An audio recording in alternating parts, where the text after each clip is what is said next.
ভারত আর পাকিস্তানের মধ্যে কোনো তুলনা হয় না, আমরা সমকক্ষ নই। কোথায় ভারত আর কোথায় পাকিস্তান, যেটা গত 3 দিন ধরে আমেরিকার রাষ্ট্রপতি লাগাতার দেখানোর চেষ্টা করে যাচ্ছেন।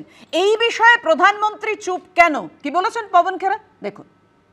भारत और पाकिस्तान में कोई तुलना नहीं हो सकती, हम समकक्ष नहीं है। कहां भारत और कहां पाकिस्तान, वो पिछले 3 दिन में अमेरिकी राष्ट्रपति द्वारा लगातार हाइफोनेट किया जा रहा है और उसके विषय में प्रधानमंत्री ने चुप्पी साध ली। यह अच्छा नहीं लगा। इन तमाम मुद्दों पर चर्चा आवश्यक है। संसद का विशेष सत्र बुलाइए। চন্দনদা, মানে ভারত পাকিস্তান যে জায়গায় গিয়ে পৌঁছেছে, 26 জনের প্রাণ চলে গেছে, সেখানে ডোনাল্ড ট্রাম্প তিনি সোশ্যাল মিডিয়ায় পোস্ট করে জানাচ্ছেন যে যুদ্ধবিরতির কথা বলছি, এবং যা যা লিখছেন তাতে ভারত আর পাকিস্তান এক জায়গায় এক লাইনে দাঁড়িয়ে। কেন? দেখো, একদম পরিষ্কারভাবে একটা জিনিস বুঝতে হবে, ডোনাল্ড ট্রাম্প এবং তার ক্যারেক্টার অ্যান্ড রাজনীতি এবং আমরা কতটা সাকাম ছিলাম। তোমার একটা নাম বলি, একটা ওষুধের নাম হাইড্রোক্সিক্লোরোকুইন, মনে আছে বোধহয়? তাকে যখন আমরা দাবি করেছিলাম আমার দেশের মানুষ মারা যাচ্ছে, অথচ আমেরিকার হুমকির কাছে আত্মসমর্পণ করেছিলাম আমরা, সেই ট্রাম্প ছিলেন সেদিন। আর সেই ট্রাম্পকে আমরা বরণ করেছি, হাউ দি ট্রাম্প। আর ট্রাম্পের দেশে গিয়ে বলা হচ্ছে যে আপকে বার ট্রাম্প সরকার হাক পলিটিক্স। আর হাক পলিটিক্সের পরে প্রতিটা মুহূর্তে কিন্তু আমরা আসলে ডোন্ট কেয়ার করে এটাই বুঝিয়ে দিলেন নরেন্দ্র মোদী প্রধানমন্ত্রী যে না, আমরা ট্রাম্পের কথাকে পাত্তাই দিলাম না। ব্যাপারটা উল্টো, এটাকে অস্বীকার করতে হবে। এটাকে অস্বীকার করতে হবে। ধরো কেউ স্টেটমেন্ট, ডিপ্লোম্যাটিক মিশনটা কি? আলটিমেটলি আমার বিরুদ্ধে ওখানে দাঁড়িয়ে ওয়াশিংটন থেকে অ্যানাউন্সমেন্ট করা হয়েছে, যুদ্ধ বন্ধ হলো। আমার প্রশ্নটা আমরা এন্ডোর্স করেছি। আমরা কিন্তু প্রধানমন্ত্রীর কাছ থেকে শুনতে চেয়েছিলাম উনি বলতে চান কি এক্স্যাক্টলি ট্রাম্পের বিরুদ্ধে বা ট্রাম্পের এই আচরণের বিরুদ্ধে বলছেন কিনা। ব্যাপারটা কি ঘটলো? আবারও কিন্তু দেখা গেল যে প্রধানমন্ত্রী আলটিমেটলি সাকাম করে গেলেন।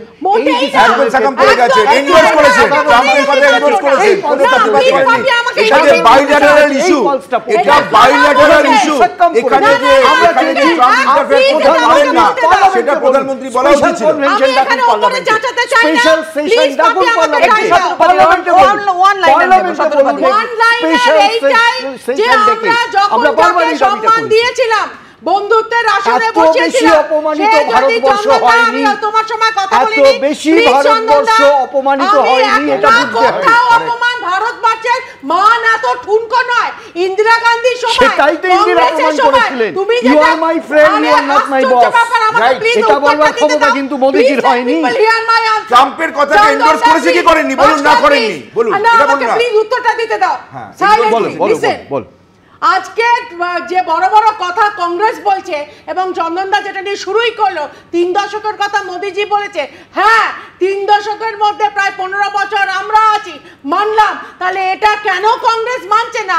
দেশের মানুষ তো পরিষ্কার বুঝতে পারছে যে তাহলে বাকি এন্ডোর্স করা হয়নি। এই একটা কথা বলুন, এন্ডোর্স করেছে কি করেনি? শুনে নাও ভাস্কর, প্লিজ শুনে নাও। কেন পাকিস্তান কোন রকম অ্যাটাক করেনি? তাহলে কি এটা বুঝে নিতে হবে যে পাকিস্তান চেয়েছিল যে কংগ্রেস সরকার ভারত চালালে? আপনি একটা কথা দয়া করে বলুন যে ট্রাম্পের কথা এন্ডোর্স করা হয়নি, ট্রাম্পের কথা এন্ডোর্স করা হয়নি কি হয়েছে? এবং ট্রাম্প যে ভাষায় কথা বলেছে গতকাল আমরা কি নরেন্দ্র মোদীকে ওয়াশিংটনে বসে সোশ্যাল মিডিয়ায় পোস্ট করেছেন ডোনাল্ড ট্রাম্প যে ভারত আর পাকিস্তানের মধ্যে যুদ্ধবিরতির সমস্ত রকম সমঝোতা আলোচনা উনি তৈরি করে দিয়েছেন। এত বড় ভূমিকা ডোনাল্ড ট্রাম্পের, আমি বুঝতে পারছি না কি স্বার্থ রয়েছে। আরেকটু আমি উল্লেখ করব, আপনি নিশ্চয়ই শুনেছেন মার্কিন প্রেসিডেন্টের বক্তব্য, আমেরিকার প্রেসিডেন্টের বক্তব্য, যে তার প্রশাসন একটি ভয়ঙ্কর পারমাণবিক সংঘাত আটকাতে পেরেছে। ভারতের আর কোনো, ভারত কিছুই করেনি, যেভাবে বলছেন তাতে তো ভারত কিছুই করেনি, সব আমেরিকা করে দিয়েছে। দেখুন, এইখানেই আমার মানে গোটা দেশ যেভাবে দেখছে আমি ঠিক উল্টোভাবে দেখতে চাইছি। যে দেখুন, সারগোদা এবং নূর খান বেজ অ্যাটাক করবার পারে, যদিও বারবার করে এয়ার চিফ মার্শাল বলে দিয়েছেন কিরানা হিলসে কিছু তারা করেননি এবং কিরানা হিলসে কি আছে তাও তিনি জানেন না। কিন্তু এইটা হওয়ার পরে আমার পরিষ্কার মনে হয় ডোনাল্ড ট্রাম্প তথা গোটা আমেরিকা কেঁপে গেছে এই অর্থে যে ওইখানে যদি অ্যাটাক হয় তাহলে আমেরিকার স্বার্থ কোনোভাবে বিঘ্নিত হবে। আমি কি কারণে বিঘ্নিত হবে এর মধ্যে আমি যেতে চাইছি না, কারণ তার কোনো ডকুমেন্ট নেই। কিন্তু ডোনাল্ড ট্রাম্পের সঙ্গে প্রধানমন্ত্রী মোদির যে বন্ধুত্ব, এটা কিন্তু এখন ডাবল এজেড শোট। যদি আমি স্বীকার করে নিই যে আমি এটা রাস্তায় দাঁড়িয়ে যদি স্বীকার করি যে না ওটা বলবো না, তাহলে এটা ঘটনা ইন্দিরা গান্ধীর সময় কিন্তু $200 বিলিয়ন পার ইয়ার একটা দেশের সঙ্গে চুক্তি হতো না, মানে ট্রেড সম্পর্ক ছিল না। এটাকে $500 নিয়ে যাওয়ার $500 বিলিয়ন একটু আমাকে বলতে দিন। $500 বিলিয়ন অর্থাৎ 20,000 কোটি টাকার থেকে 1 লাখ কোটি ডলারে নিয়ে যাওয়ার কথা উনি বলছেন, মানে 90 লাখ কোটি টাকা নিয়ে যাওয়ার কথা বলা হচ্ছে। এইরকম একটা জায়গায় ওনার পক্ষে বলা সম্ভব না, কারণ ওনাকে আপনি দেখেছেন হঠাৎ করে উনি বলে দেন না আমি চাইনাকে তাহলে 145% ট্যারিফ করে দিলাম, এটা বলা সম্ভব নয়। অন্যদিকে আমি যদি আবার মেনে নিই, তাহলে যেটা হওয়ার কথা ওই কাশ্মীর যেটা উনি বলে দিলেন আমি মধ্যস্থতা করব, এই জায়গাতে এই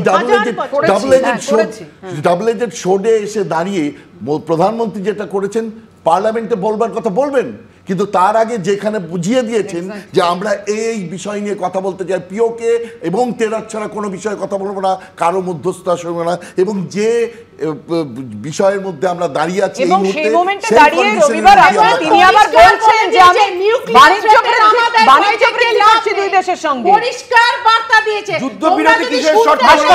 দেখুন আমি বলছি যে এখানে বিদেশনীতির ক্ষেত্রে এই জিনিসটাকে পলিটিক্যাল ন্যারেটিভে করতে দিয়ে আসবো আপনার কাছে।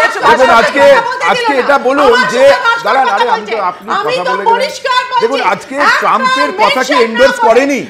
যদি না করে থাকে তাহলে একটা টুইট থেকে আরম্ভ করে নিউক্লিয়ার ওয়ারের কথা যেটা ট্রাম্প বলেছেন যে আমি আটকে দিলাম, তাহলে ভারতবর্ষ কি কালকে মোদির কথাতে কেউ কি বললেন যে না, যে ট্রাম্প যেটা দাবি করেছেন সেই দাবিটা সঠিক নয়, ট্রাম্পের দাবিটা যে সঠিক নয়, এটুকু কথা কি কালকে নরেন্দ্র মোদী বলতে পারতেন না? বলেননি। তাহলে একদিকে যেটা নবীন্দ্রনাথ বললেন যে তাহলে কি পাকিস্তানকে বা ভারতকে বাধ্য করেছে, ভারতকে কি বাধ্য করেছে আমেরিকা, এই কথা বুঝতে হবে। চিৎকার করছে আজকে নরেন্দ্র মোদীর বিদেশ নীতি ফেলিওর। আপনি ইন্টারন্যাশনাল যে কথাটা আরেকটু আগে বলছিলাম, ইন্টারন্যাশনাল মিডিয়ার কাছে সব জায়গাতে আপনি বলুন যে আমি বলছি যে কেন আপনার কেন মনে হচ্ছে এক সেকেন্ড একটু কোনো প্রশ্ন করা যাচ্ছে না, ভাস্করদার উত্তর আমি শুনতে পাচ্ছি না। ভাস্করদা আপনি বলছেন যে আপনি বা চন্দনদা বলছেন, রবীন্দ্রনাথ বাবু বলছেন, আমি বলছি কেন বললেন না, কেন এড়িয়ে গেলেন? না সেটাই তো, যে আমরা তো এটাই বুঝতে পারছি না যে ট্রাম্পের বক্তব্যটাকে এন্ডোর্স করা হচ্ছে। আপনি ট্রাম্পের বক্তব্যকে এন্ডোর্স না করলে আপনি একটা দেখুন, মানে আপনি যে কোনো লোক তো নয়, মানে ট্রাম্প যাই হোক, যিনি যাই বলুন, তিনি মার্কিন প্রেসিডেন্ট, পৃথিবীর সবথেকে ক্ষমতাশালী দেশের প্রেসিডেন্ট তিনি। তার কথাতে আপনি যে এন্ডোর্স করেননি, সেটা যে আপনি নেগেট করেছেন, সে কথাটা তো কালকে বার্তার মধ্যে ছিল না। এবং যেখানে পরমাণু যুদ্ধ আটকে দিয়েছি, যুদ্ধ বিরতি ঘোষণা করে দিয়েছেন, এবং সেটাকে দেখলাম যে আমরা এন্ডোর্স করছেন আমাদের দেশের প্রধানমন্ত্রী, সেখানে তো মানুষের কাছে প্রশ্নটা আসবে যে ট্রেড অ্যান্ড ট্রেডার একসঙ্গে চলতে পারে না, বিভিন্ন কথা নিজের সম্পর্কে বলা, নিজের কৃতিত্ব নেওয়া। আজকে এই যে বিষয়টা, আজকে কিসের বিনিময়ে যুদ্ধবিরতি শোনা যাচ্ছে না, কিসের বিনিময়ে যুদ্ধবিরতি? শতরূপাদি বলছেন আসলে প্রধানমন্ত্রী নরেন্দ্র মোদীর মূল টার্গেট কি, গোটা দেশের টার্গেট কি, যে পাকিস্তানকে কড়া জবাব দেয়া, মুহূর্তর জবাব দেয়া এবং পহেলগার বদলা নেওয়া। এক পিওকে নিয়েই আলোচনা হবে, সন্ত্রাসবাদ নিয়ে আলোচনা হবে, টক এন্ড টেরর একসঙ্গে চলতে পারে না, যে কথা প্রধানমন্ত্রী একদম পরিষ্কার বুঝিয়ে দিয়েছেন। না শেষ করতে দিন। এবং ট্রাম্প নিয়ে, ট্রাম্পকে উদ্দেশ্য করে এটা বলেননি, মানে একদম ইগনোর করলেন প্রধানমন্ত্রী ট্রাম্পকে, পাত্তা দিলেন না। এটা শতরূপাদির বক্তব্য। যদিও বিরোধীদের, কংগ্রেসের বক্তব্য, বিরোধীদের বক্তব্য হচ্ছে কেন ট্রাম্পকে উদ্দেশ্য করে কেন প্রধানমন্ত্রী ডিরেক্টলি কেন বলছেন না? তাহলে তো একেবারে ভারতকে যে অপমান করা হচ্ছে সেটা মেনে নেওয়া হলো। ভারতকে অপমান করছে আমেরিকা, কারণ এখানে ট্রাম্প একজন বিশেষ ব্যক্তি নয়। ট্রাম্প একজন বিশেষ ব্যক্তি, যিনি মার্কিন প্রেসিডেন্ট। একটা কথা বলি, আজকে আপনাকে কোনো কথা, আপনার বিরুদ্ধে কোনো অভিযোগ বা আপনাকে যদি কোনো কিছু করা বলা হয়, সেটাকে আপনি যদি নীরবতা পালন করেন, সেটা যদি কোনো কমেন্ট না করেন, সেটা তো মেনে নেওয়া এবং এন্ডোর্স করছে। আজকে কোন জিনিসটা ট্রাম্প বলেছে সেটা ভারত সাথে বাধ্য হয়। আপনার কথাটাই তো বললেন। বললাম, আপনার কথা একটু চুপ করুন, একটু এগোই, নাহলে আলোচনাটা এক জায়গায় রয়ে যাচ্ছে। এক্স্যাক্টলি, দেখো এখানে বিশেষ সময় নেওয়ার ব্যাপার নয়, এখানে শতরূপা একটা কথা বললেন, হুইজ ট্রাম্প। আমরাই তো এই প্রশ্নটা করেছি, হুইজ ট্রাম্প। আমরা বলেছি পার্লামেন্টের বিশেষ অধিবেশন ডাকুন, আপনি তো এরকম ডেকেছেন, অধিবেশন ডাকুন এবং সেখানে ডিক্লেয়ার করুন হুইজ ট্রাম্প। আমরা তো এই প্রসঙ্গ তুলছি, ট্রাম্প বলছেন ব্যবসা বন্ধ করে দেবো, ব্যবসা করবো না, it is a trade threat. এবং জানি দুদিন আগে 6% থেকে 26% রেসিপ্রোকাল ট্যাক্স নিয়ে গেছেন, আমরা সেই ডিসকাশনটা করেছি। দিস আর দি থ্রেটস পয়েন্টের কাছে যখন মাথা নিচু করে তখন আমাদের ফ্ল্যাশব্যাকে এই হাত পলিটিক্সটা চলে আসে। আপকে বাদ ট্রাম্প সরকার, এত ভালো রিলেশন, আসলে মোদি ট্রাম্পের কথা শুনেন, ট্রাম্প বলে দিয়েছেন মোদির কথা শুনতে। রবীন্দ্রনাথ বাবুকে বলতে হবে, দুটো পার্সপেক্টিভ উঠে আসছে একটু। রবীন্দ্রনাথ, প্রথম নম্বর হচ্ছে যে যেটার কথা চন্দন বললেন যে একটা বিশেষ সংসদের অধিবেশন রাখুন, নিশ্চয়ই একটা সংসদের অধিবেশন হওয়া দরকার যেখানে এটা রাস্তায় ঘাটে কিন্তু বলার কথা নয়, হয় ডোসিয়ের দিয়ে পাঠাবেন, ডোনাল্ড ট্রাম্প টুইট করে বা করে বলতে পারেন, হয় ডোসিয়ের দিয়ে রিফিউজ করা হোক, অথবা সংসদের মধ্যে দাঁড়িয়ে। আমার ধারণা নিশ্চিতভাবে জয়শঙ্কর যখন এর আগে করেছেন, এবারও সেই জায়গায় যাবে। দ্বিতীয় নম্বর যে কথাটা বলছি, এটা তো ঘটনা যে গোটা দেশ একটা সমৃদ্ধির জায়গায় যাচ্ছে। প্রধানমন্ত্রীর একটা মুখের বাণীতে আজকে অনেক চিৎকার চেঁচামেচি হচ্ছে, $500 বিলিয়ন দিকে ট্রেড এগোবার কথা বলছে।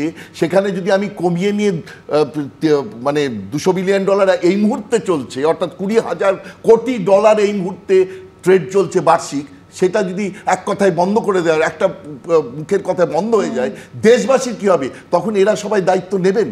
কেউ নেবে? ভারতে যখন 73 সালে যুদ্ধ হয়েছিল, আমি 71-এর ন্যাশনাল এমার্জেন্সিও দেখেছি, 75-এর ন্যাশনাল এমার্জেন্সিও দেখেছি। সেই সময় পভার্টি লেভেল আর আজকের পভার্টি লেভেল, এগুলো ভাবতে হবে। সমৃদ্ধির একটা সময় কাশ্মীরের মানুষ ভাবছে যে তাদের তো মনমোহন সিং, আপনি মনমোহন সিং এর কথা বলুন, তাহলে কোন লিগ্যাসি, তাহলে আপনি কি করে মানে মোদিকে আপনি কি বলছেন গোটা দেশ লিগ্যাসি নয়, দেশ চলছে কিভাবে? আরে সেটা তো নিশ্চয়ই কিন্তু দেখুন রবীন্দ্রনাথ বাবু, একটা বিষয় আমরা বোধহয় ভুলে যাচ্ছি, এই যে ডোনাল্ড ট্রাম্প বলছেন যে পারমাণবিক যুদ্ধ আমি আটকে দিলাম, তাহলে সেনাবাহিনীর সিদ্ধান্ত, সেনাবাহিনীর কৃতিত্ব, সেগুলো কি কোথাও আমরা খাটো করে দেখছি না? তাদের যে পরাক্রম, তাদের যে শৌর্য, যে কারণে পাকিস্তানকে এই জবাব দেয়া গেল, যার ফলে পাকিস্তান কি ভয়ে ভীত হয়ে কার্যত যুদ্ধবিরতির পথে এগোলো না? ভারতের সেনাবাহিনী একেবারে স্পষ্ট করে দিয়েছে, জঙ্গি ঘাঁটিগুলো নষ্ট করা, জঙ্গিদের সদর দপ্তর নষ্ট করাই ছিল ভারতের উদ্দেশ্য, ভারতের সেনাবাহিনীর উদ্দেশ্য, কোনোভাবেই পাকিস্তানের সেনাবাহিনীর ওপর অ্যাটাক নয়। ভারতের ডিজিএমও রাজীব ঘাই কি বলেছেন, রাখবো আপনাদের সামনে। पिछले कुछ सालों में आतंक की गतिविधियों का कैरेक्टर जो है उसमें कुछ बदलाव आ रहा था। अब हमारी मिलिट्री के साथ साथ मासूम सिविलियंस जो कि अपना बचाव करने में विफल थे, उन पर भी हमले हो रहे थे। 2024 में जम्मू सेक्टर में शिवखोरी मंदिर को जाते हुए यात्री और इस साल अप्रैल में पहलगाम में मासूम पर्यटक इस खतरनाक ट्रेंड के विशेष उदाहरण हैं। पहलगाम तक पाप का ये घड़ा भर चुका था, क्योंकि आतंकियों पर हमारे सटीक हमले लाइन ऑफ कंट्रोल और इंटरनेशनल बाउंड्री को पार करे बिना किए गए थे। हमें पूरा अंदेशा था कि पाकिस्तान का वार भी बॉर्डर के उस पार से ही होगा। इसलिए हमने अपनी एयर डिफेंस की पूरी तैयारी पहले से ही कर ली थी। हमारी इन्वेंट्री में शामिल counter manned aerial systems, electronic warfare के साधन और एयर डिफेंस वेपन्स का इंडियन एयरफोर्स के इसी प्रकार के सिस्टम्स के साथ एक अनोखा मिश्रण किया गया। कोई मौका नहीं था कि पाकिस्तान एयरफोर्स ये मल्टी टियर डिफेंस को पार करके पीछे हमारी एयरफील्ड्स या लॉजिस्टिक इंस्टॉलेशंस को टारगेट कर पाए। গদাধরবাবু, খুব নির্দিষ্ট করে দুটো প্রশ্নের উত্তর আপনার কাছ থেকে পেতে চাইবো। এক হচ্ছে, নিশ্চয়ই আপনি খেয়াল করলেন যে রাজীব ঘাই বলছেন গত কয়েক বছরে জঙ্গি কার্যকলাপের চরিত্র বদলেছে, এখন তারা একদম বেছে বেছে সাধারণ মানুষের উপর অ্যাটাক করছে। কি কারণে আপনার মনে হয়, মানে এই বদলটার কারণ কি?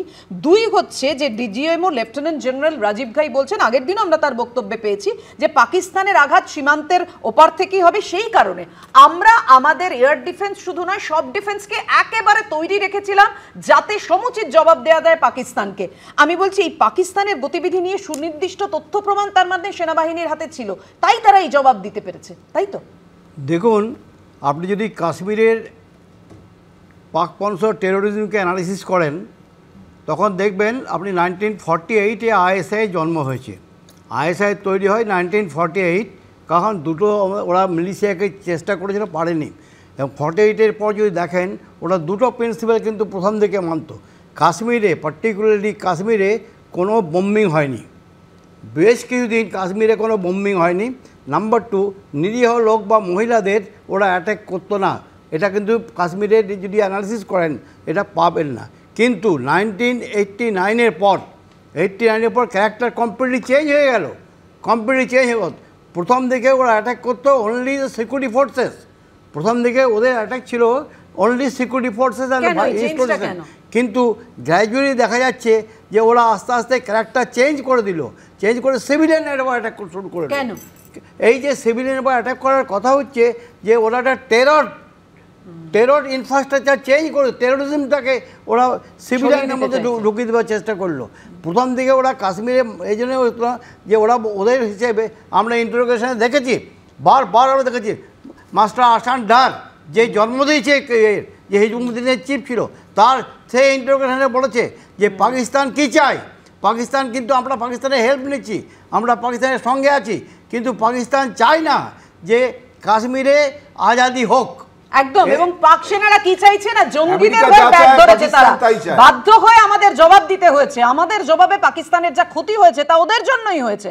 সাংবাদিক বৈঠকে এমনটাই বলেছেন এয়ার মার্শাল AK ভারতী। দেখুন,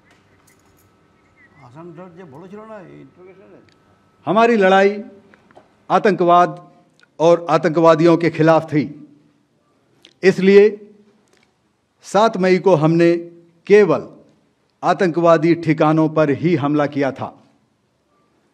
पर अफसोस इस बात का है कि पाकिस्तानी सेना ने आतंकवादियों का साथ देना उचित समझा और इस लड़ाई को अपनी लड़ाई बना ली। इस परिस्थिति में हमारी जवाबी कार्यवाही अत्यंत आवश्यक थी और इसमें उनका जो भी नुकसान हुआ वे खुद इसके लिए जिम्मेदार हैं। অর্থাৎ বুঝতেই পারলেন সে জায়গা থেকে দাঁড়িয়ে যেভাবে সেনাবাহিনী যে অস্ত্র দিয়ে ঘায়েল করেছে পাকিস্তানকে এবং সমস্ত রকম তথ্য প্রকাশ করে সামনে এনে এটা বুঝিয়ে দেওয়া হয়ে গেছে, প্রধানমন্ত্রীও স্পষ্ট বার্তা দিয়েছেন, তাই পাকিস্তান এই কারণে পর্যুদস্ত হয়ে যুদ্ধবিরতিতে যেতে বাধ্য হয়েছে। যদি পাকিস্তান পাল্টা জবাব দেয়, এই যুদ্ধবিরতি মেনে না নিয়ে, তাহলে ভারত সম্পূর্ণ তৈরি হচ্ছে। একেবারে প্রধানমন্ত্রী আগের দিন স্পষ্ট করে দিয়েছেন যে গুলির জবাব হবে গোলায়। আমাদের এই মুহূর্তের আলোচনা এখানেই শেষ করছি।